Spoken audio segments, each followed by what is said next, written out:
Ketiga senjata itu muncul bersamaan. Mereka sangat hebat dan kuat. Semua orang tidak bisa membuka mata mereka. Mereka hanya bisa mendengar suara keras. Mereka bisa merasakan bahwa ledakan udara menghantam pertahanan kapal di sisi lain. Kapal di sisi lain tidak bergerak, tetapi udara di luar tampak terkoyak. Tubuh Ye Chen tergelincir ke belakang dan keluar. Wajahnya sedikit pucat, jelas bahwa dia telah menghabiskan sebagian besar kekuatannya tadi. Raungan, setelah cahaya menghilang, beberapa binatang buas muncul di depan Ye Chen. Kedua binatang buas tadi tidak terluka, dan mereka bergegas menuju Ye Chen dengan marah. Ada semakin banyak binatang buas. Ye Chen hanya bisa mundur saat ini. Dia dengan cepat mundur dan memasuki pertahanan kapal di sisi lain. Ledakan, beberapa binatang buas menghantam pertahanan yang tak terlihat, dan seluruh tubuhnya terlempar keluar. Ye Chen menarik napas, lalu menarik napas dalam-dalam, yang menenangkan napas. Pada saat ini, semua mata orang tertuju pada tubuh Ye Chen. Mereka menatapnya dengan tatapan yang sangat aneh, seolah-olah mereka sedang melihat monster. Mereka tidak kembali sadar untuk waktu yang lama. Ye Chen merasa ada yang tidak beres. Dia melihat sekeliling dan melihat semua orang sedang menatapnya. Dia tertegun sejenak dan kemudian berkata, "Mengapa kamu menatapku seperti ini?" Setelah mendengar kata-kata Ye Chen, semua orang kembali sadar pada saat yang hampir bersamaan. Mereka semua menarik napas dalam-dalam dan sangat terkejut dengan kekuatan Ye Chen. "Tuan Ye, apakah Anda terlalu tidak normal?" Luao berdiri dan berkata dengan penuh kekaguman. Ye Chen berkata dengan senyum rendah hati, "Untungnya, saudara seperguruan Lu menyanjungku. Jika Anda baik-baik saja, maka kita lemah dan meledak-ledak." Luao memutar matanya dan berkata, "Kekuatan Tuan Muda Ye Chen benar-benar mengagumkan. Di negeri dongeng saat ini, sulit untuk menemukan orang kedua yang dapat mencapai level ini. Bahkan jika itu adalah kaisar, diperkirakan dia tidak dapat melakukan itu. Jika si keluar, lihatlah mata Ye Chen saat ini, ada beberapa perubahan." Ye Chen masih rendah hati dan berkata, "Jika gadis si tertawa, kekuatanku masih jauh dari cukup." Ruoxi berkata sambil tersenyum, "Jangan rendah hati, anak Ye Chen. Kita semua tahu bahwa jika kita terlalu rendah hati, kita akan dihina." Ye Chen hanya tersenyum, juga tidak mengatakan apa-apa. Mata King Yun Xianzong, Chunyang Xianzong dan Sanxing Xianzong masih mengamati Ye Chen. Kekuatan Ye Chen bukanlah hal yang baik bagi mereka. Jika Ye Chen memiliki kekuatan untuk bersaing dengan Xuanxian tingkat 9, Ye Chen akan menghancurkan banyak orang selama pertempuran hidup dan mati di arena acara ketiga. Setidaknya, tidak ada yang akan menjadi lawan di bawah lantai ke-9 Xuanxian. Ye Chen masuk ke kabin dan mulai mengatur napasnya. Meskipun kali ini dia tidak membunuh binatang tingkat ke-9 Xuanxian, dia mampu melawan binatang tingkat ke-9 Xuanxian dalam waktu yang lama, itu sangat bagus. Terlebih lagi, setelah pertempuran yang begitu sengit, wilayah kekuasaannya semakin terkonsolidasi. Setelah perang, kekuatan di tubuhnya telah sepenuhnya dikonsumsi, dan sekarang ladang ramuan telah kembali ke keadaan normalnya. Setelah beberapa jam bernapas, Ye Chen kembali ke keadaan puncaknya dan keluar dari kabin. Saat dia berjalan keluar dari kabin, Ye Chen melihat bahwa dia akan berjalan keluar dari dataran, dan aliansi antara klan Raja Surgawi dan Raspri sekarang bergegas ke tepi dataran. Di atas gunung, itu sepenuhnya melalui dataran. Pada saat ini, orang-orang dari keluarga Raja Surgawi dan keluarga abadi kelelahan dan sangat kelelahan. Bahkan para kaisar, roh, dan iblis hampir kelelahan dalam terobosan ini, dan wajah mereka menjadi pucat dan lelah. Mereka akan segera keluar dari dataran. Kaisar dan roh hampir kelelahan. Begitu mereka keluar dari dataran, mereka pasti akan menemukan tempat untuk memulihkan kekuatan mereka. Chang Sun Yu tiba-tiba berjalan ke wajah Ye Chen dan berkata dengan suara rendah. Setelah mendengar ini, Ye Chen menatap Chang Sun Yu dengan penuh arti. Chang Sun Yu juga menatap Ye Chen. Mereka saling memandang. Ye Chen merendahkan suaranya dan berkata, "Apa maksudmu dengan kakak?" Chang Sun Yu mengangguk, bertukar pandang dengan Ye Chen, dan berkata, "Ini adalah satu-satunya kesempatan. Jika kita datang ke arena tantangan ketiga, kita tidak memiliki keuntungan, jadi kita harus mengambil inisiatif untuk menyerang." Petik 2. Jika demikian, apakah jaraknya akan terlalu dekat, dan tidak akan ada ruang untuk bermanuver dalam pertarungan hidup dan mati di arena? Ye Chen berkata dengan khawatir. "Kapan kamu menjadi begitu bimbang?" Katanya. Ye Chen tertegun sejenak. Dia tidak menyangka bahwa Chang Sun Yu akan mengatakan hal seperti itu. Dia menatapnya, lalu merenung sejenak, lalu berkata, "Baiklah, begitulah. Pokoknya, saat kita sampai di arena tantangan, kau yang mati atau aku yang hidup. Hasilnya sama saja, meskipun kita tidak bisa menyingkirkan kaisar dan iblis, kita bisa menyingkirkan sebanyak mungkin yang lain." Ada hawa dingin di matanya. Ye Chen menatap Chang Sun Yu. Dia tampaknya tidak begitu mengenal kakak seperguruan ini, dan dia tidak pernah memahaminya. Sekarang, dia sedikit terkejut karena dia bertindak begitu tegas. Perahu di sisi lain perlahan-lahan berlayar keluar dari dataran. Setelah membaca sebuah gunung, perahu itu benar-benar keluar dari dataran. Setelah meninggalkan dataran, Kaisar dan yang lainnya mulai bubar dan mulai mencari tempat yang aman untuk memulihkan napas mereka. Ye Chen juga mengumpulkan perahu di sisi lain, dan aliansi sementara dari 5 sekte abadi juga bubar. Ye Chen dan cucu tertuanya saling memandang, lalu memandang Han Qiandai, Chu Yulong, Luao dan yang lainnya dan berkata, yang mana yang harus kita mulai terlebih dahulu. Klan Guntur dan Kilat, mata Luao melintas di jalan yang suram. Baik Chu Yulong maupun Han Qiandai tahu alasannya, tetapi mereka tidak mengatakannya. Mereka hanya melihat ke arah Luao. Kekuatan klan Raja Surgawi kuat dan ada kaisar di dalamnya. Tidak mudah untuk menghadapinya, tidak mudah untuk menghadapi para peri. Adalah layak untuk menghadapi klan Guntur dan Kilat. Ye Chen memikirkannya sebentar dan kemudian berkata setelah beberapa analisis. Lalu klan Guntur dan Kilat. Chu Yulong setuju. Tidak ada waktu untuk memikirkannya. Untuk saat ini, sama saja dengan siapa yang kamu tembak. Singkatnya, kecepatannya harus cepat. Kata Chang Sun Yu. Ye Chen dan yang lainnya tidak memiliki pendapat. Beberapa orang menuju ke arah klan Petir dan Guntur untuk mengejar. Luao memiliki darah klan Petir dan Guntur di tubuhnya. Secara alami, dia sangat peka terhadap napas klan Petir dan Guntur. Dengan Luao di tubuhnya, Ye Chen dan yang lainnya telah mengejarnya sepanjang jalan. Setelah melintasi gunung, Luao berhenti dan berkata, mereka bersembunyi di sekitar sini. Luao mulai berkeliaran, merasakan napas orang-orang Guntur dan Guntur. Ye Chen menatap Luao dengan rasa ingin tahu dan terkejut bahwa Luao dapat merasakan napas orang-orang Guntur dan Guntur. Kemudian, dia berpikir bahwa pedang guntur Luao memiliki kekuatan guntur dan guntur, yang mungkin ada hubungannya dengan itu, jadi dia tidak memikirkannya lagi. Setelah itu, Luao berhenti mencari dan menemukan arahnya dengan saksama. Menunjuk ke depan, dia berkata, ini posisinya. Jika kamu mengejar, kamu akan menemukan mereka. Kejar. Chang Sun Yu segera menyusulnya. Sekarang yang mereka butuhkan adalah menyerang ketika semua orang dari klan Guntur dan Guntur belum pulih. Dengan cara ini, tingkat keberhasilan akan meningkat pesat. Jika orang-orang dari klan Guntur dan Kilat memulihkan kekuatan mereka, tindakan ini tidak akan berarti apa-apa. Setelah sekitar 100 sang, dia tiba di sebuah lembah. Luao sangat yakin, mereka ada di lembah ini. Aku akan berurusan dengan Lei Long. Saudara seperguruan Ye, kamu berurusan dengan orang-orang Xuanxian dengan 8 lantai dan 7 lantai. Saudara seperguruan Chu, Han, dan LV berurusan dengan Xuanxian di bawah lantai 6.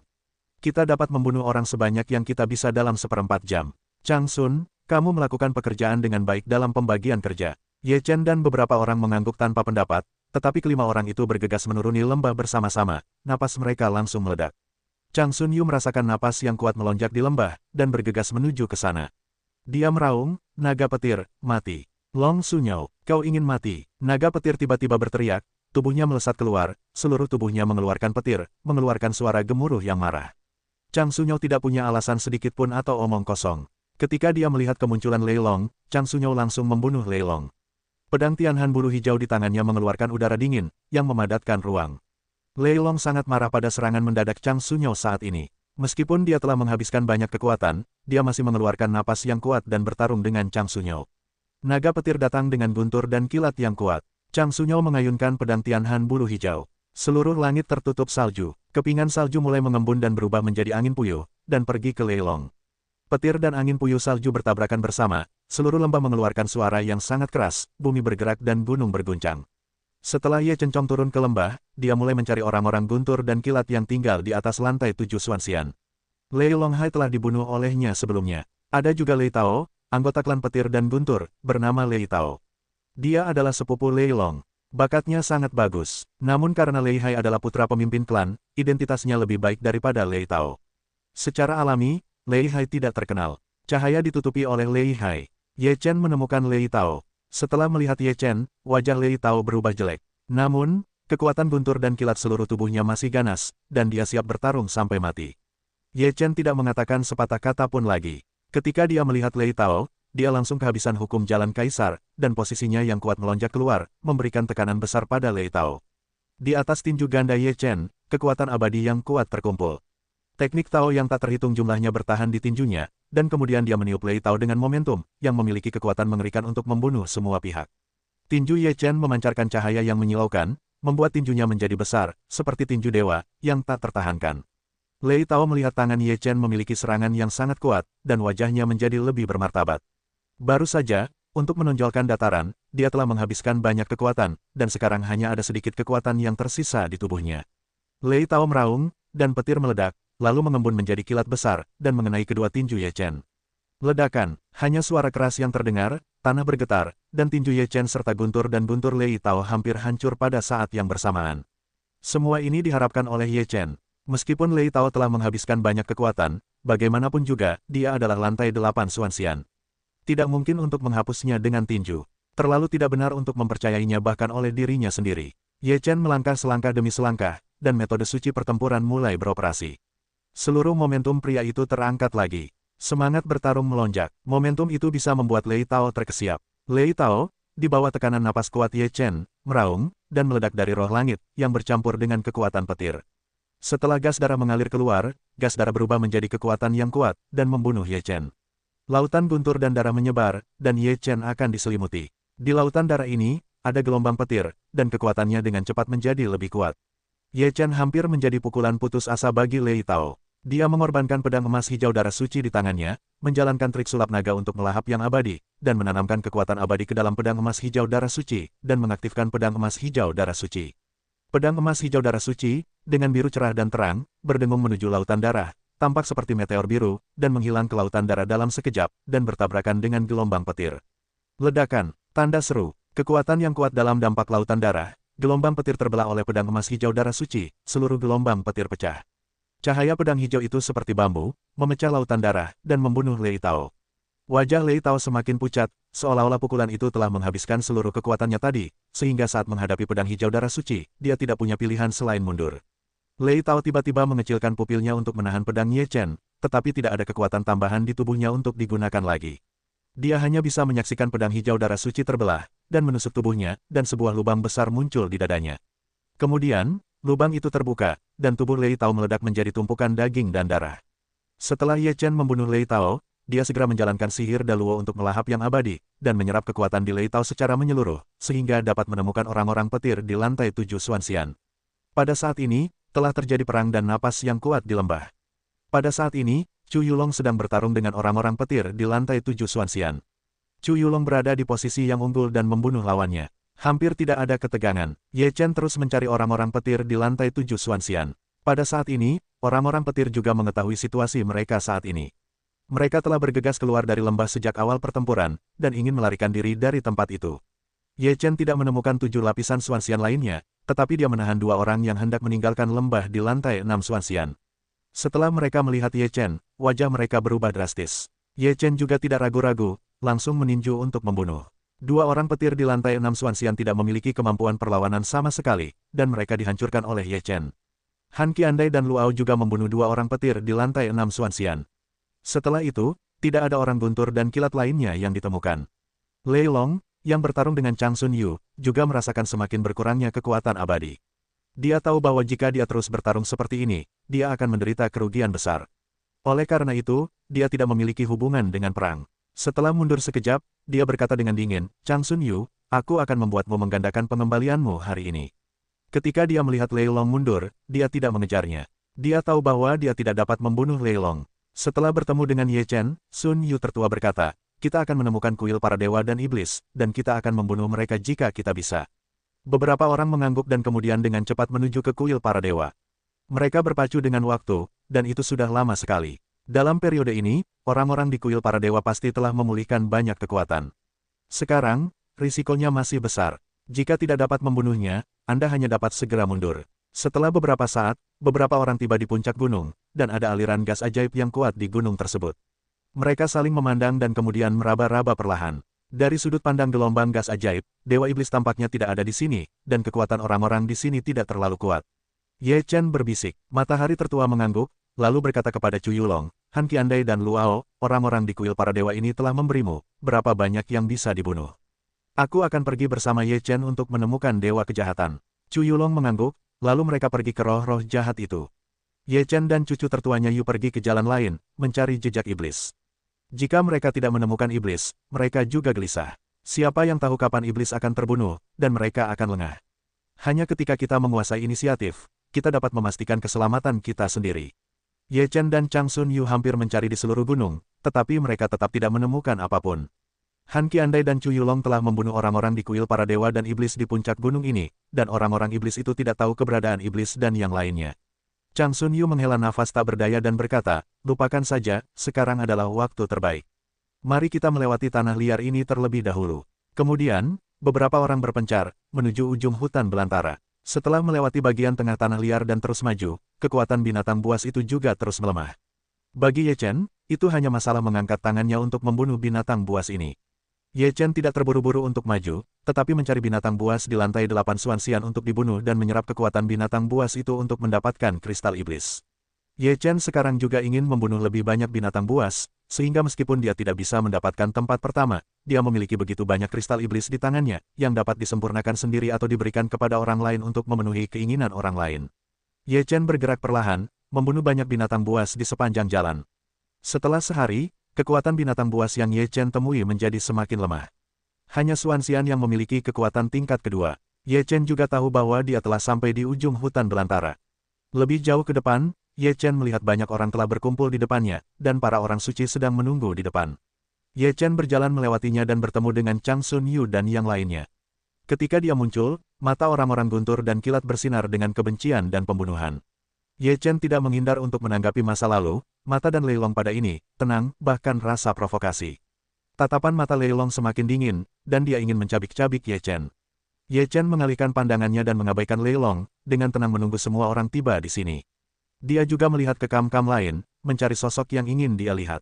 Sekarang, kecuali Dewa Perang, dia tetap berada di dalam Aula 9 Iblis, Chang Jian dan Xuan Yuan belum muncul. Pada saat ini, Ye Chen khawatir. Bagaimanapun, Xuan Yuan dan Chang Jian tidak cukup kuat. Masih banyak ketidakpastian untuk keluar dari tanah liar ini. Setelah menunggu lama, banyak orang bergegas datang. Ye Chen masih tidak melihat Xuan Yuan dan Chang Jian. Dia lebih cemas. Seseorang terus-menerus muncul. Ye Chen melihat ke belakangnya. Setelah sekian lama, Ye Chen dapat melihat dua sosok berjalan beriringan. Mereka berlumuran darah dan wajah mereka seputih kertas. Melihat kedua sosok ini muncul, Ye Chen merasa lega. Meskipun dia terluka parah, selama dia masih hidup. Chang Jian dan Xuan Yuan datang dengan bantuan mereka. Orang-orang Yu Jian segera menahan mereka. Melihat kemunculan Chang Jian dan Xuan Yuan, mereka semua menunjukkan ekspresi yang luar biasa. Aku tidak menyangka kalian bisa berjalan di sini. Yu Tianjian menatap Xuan Yuan dan Chang Jian, dengan sedikit fluktuasi di matanya. Xuan Yuan dan Chang Jian menarik napas. Chang Jian menyeringai dan berkata, kita sangat beruntung karena kita tidak bisa mati. Yu Tianjian berkata dengan samar, dalam pertempuran hidup dan mati berikutnya di arena, tidak ada unsur keberuntungan. Xuan Yuan tidak setuju, hanya dengan cara ini itu bisa menantang dan menarik. Yu Tianjian tidak lagi berbicara, melihat ke depan dengan tenang, Xuan Yuan dan Chang Jian dua orang duduk, kemudian mengatur napas mereka, mulai menyembuhkan diri. 2 jam kemudian, hari mulai gelap. Banyak orang hanya duduk di tanah, memejamkan mata, dan menunggu dengan tenang. 1 jam lagi, ujian di alam liar akan berakhir, dan semua orang akan keluar dari alam liar. Orang bijak itu menatap langit dan berkata kepada alam liar. Pada saat ini, di antara 13 kekuatan utama, banyak orang tidak keluar dari alam liar, seperti Kaisar, Dewa Iblis, Jalan Awan, dan Langit Roh. Orang-orang ini tidak muncul, yang membuat semua orang merasa bahwa orang-orang ini ingin mengumpulkan lebih banyak kristal iblis, dan kemudian memenangkan tempat pertama kali ini. 1 jam segera berlalu, pada jam ini, Kaisar, beberapa orang telah keluar dari alam liar. Orang bijak itu melihat waktu dan kemudian melihat semua orang. Sekarang jumlah orang telah menurun tajam, menyisakan kurang dari 50% dari jumlah saat mereka pertama kali masuk. Ujian di alam liar telah berakhir. Selamat atas keselamatanmu. Selanjutnya, keluarkan kristal iblismu. Orang yang memiliki lebih banyak kristal iblis akan mendapatkan hadiahku. Kata orang bijak dengan suara datar. Setelah suara orang bijak itu turun, orang-orang dari semua pasukan utama mulai menghitung. Masing-masing dari mereka memiliki banyak kristal iblis di tangan mereka, tetapi itu tidak cukup untuk mendapatkan tempat pertama.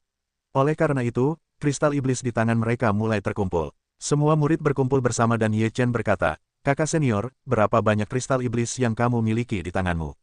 Tidak banyak, hanya lebih dari 2.000 yuan. Kata Chang Sun Yu, aku punya lebih dari 2.000 di sini.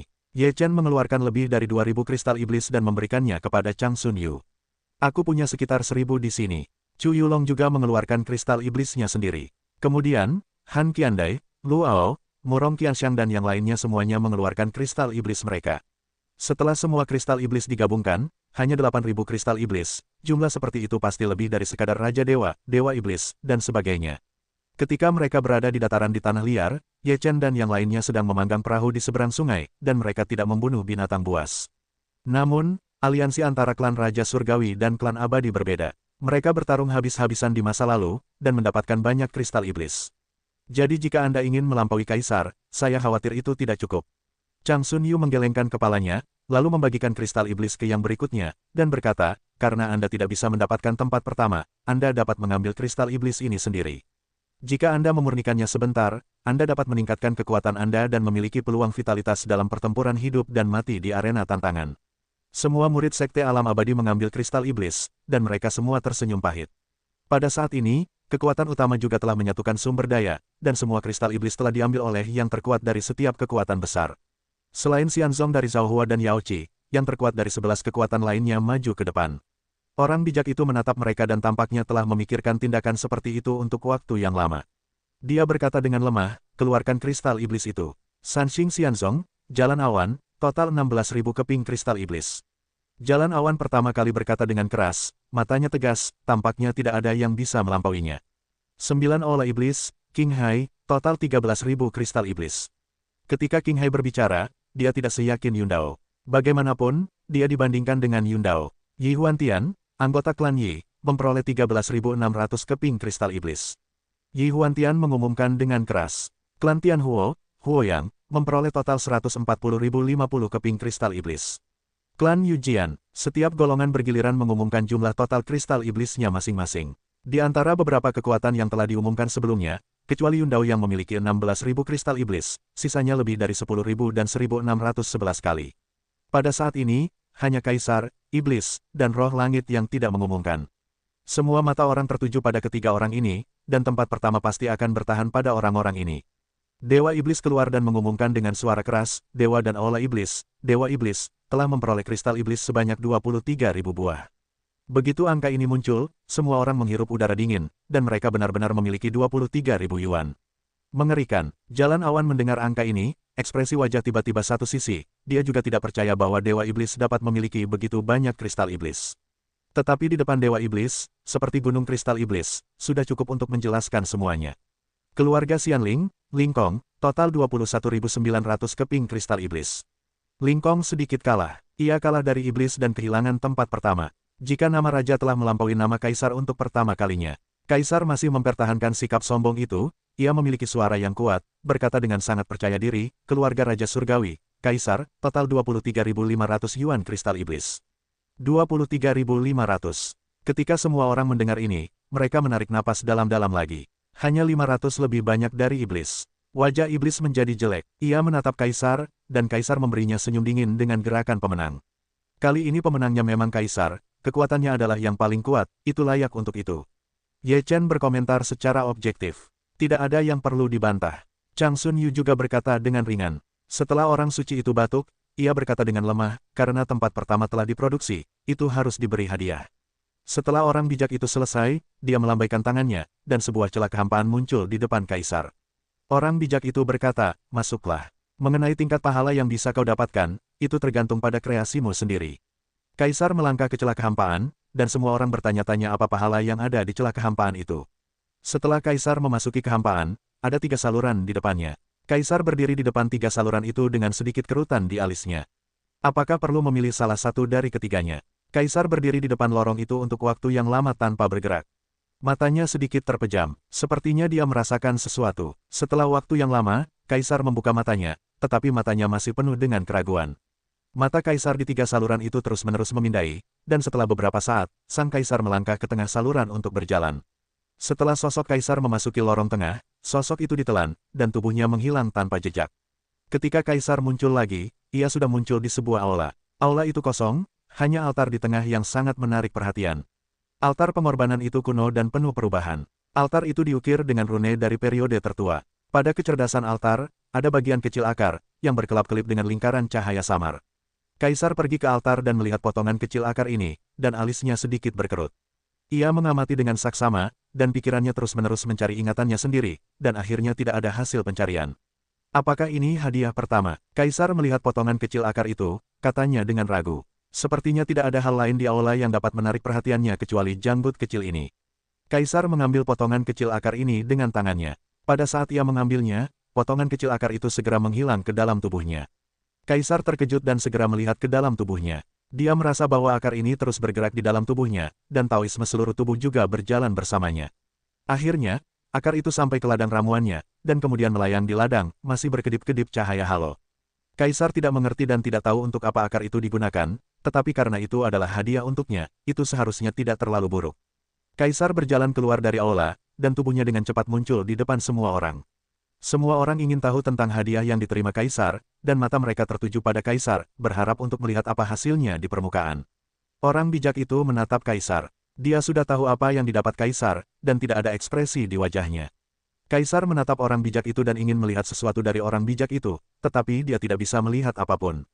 Orang bijak itu terbatuk dan berkata, sekarang setelah hal kedua selesai, selanjutnya adalah pertarungan hidup dan mati di arena. Aku akan memberimu waktu istirahat sehari. Besok pada jam seperti ini, kita akan memulai pertarungan hidup dan mati di arena. Setelah orang bijak itu berkata demikian, tubuhnya perlahan berubah menjadi ketiadaan dan menghilang. Sebelum pertarungan hidup dan mati di arena, tidak seorang pun diizinkan untuk bertarung secara pribadi, jika tidak, ia akan dihukum berat. Tubuh orang suci itu menghilang, tetapi suaranya bergema di langit. Orang-orang yang telah siap untuk bergerak setelah orang bijak itu menghilang, tetapi setelah mendengar kata-kata orang bijak itu, mereka semua menjadi bersemangat dan segera mengumpulkan pikiran mereka. Jika kamu beruntung, kamu akan hidup 1 hari lagi. Lei Long awalnya ingin bertarung melawan Chang Sun Yu, tetapi setelah mendengar kata-kata orang bijak itu, dia berhenti bernapas dan tidak berani melanggar maksud orang bijak itu. Dengan senyum tipis, Chang Sun Yu tidak terlalu peduli.